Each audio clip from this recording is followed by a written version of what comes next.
Охрид, кој е меѓу само 28 места во целиот свет кои се на листата на УНЕСКО поради природните и културни богатства и кој се брои меѓу 30 најубави мали градови во Европа, никого не остава рамнодушен.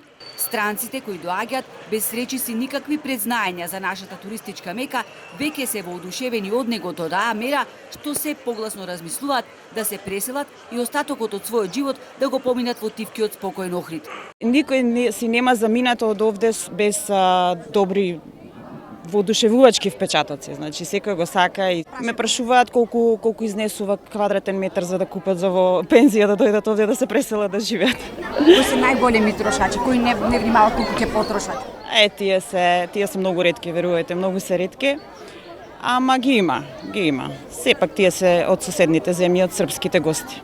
Најстрекните луѓе во светот, скандинавците, се најљубопитни. Зачудувачки ги интересира се за постоењето на античкиот град Лихнидос. Фотографирањето пак е пасија на највеселите туристи азијците.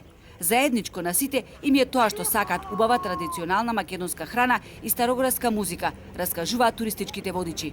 Никој велат не се фаќа за џебот, уживаат колку што им е длабоко кесето, во долгите прошетки по чаршијата, кеот, обиколувајќи го стариот дел на градот, вдишувајќи убавината на големото плаветнило. Јас сум од Грција и втор пат доаѓам во Охрид. За жал само на еден ден. Многу е убаво, но мислам дека е малку скапо. Цените се можеби како и во Грција. Охрид е јефтино и овде се наеду и напију се. Тоа да вам могу да вам кажам. Охрид е ефтин за разлика од други дестинации. Овде туристите се и најадени и напиени за сите пари. Затоа и го сакаат Охрид.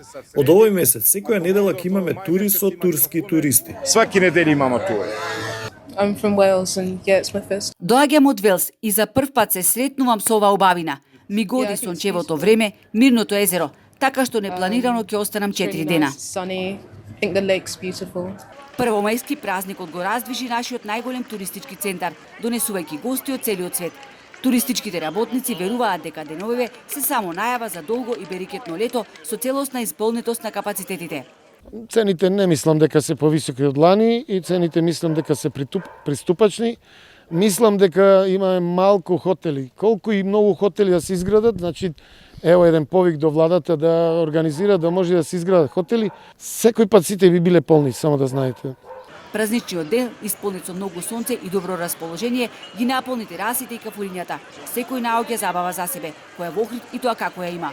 Охрид не обврза секоја година да доаѓаме и не само тоа, си ветивме дека ќе доаѓаме побројни, да се дружиме со вас, да се спријателиме, велат нашите соговорници.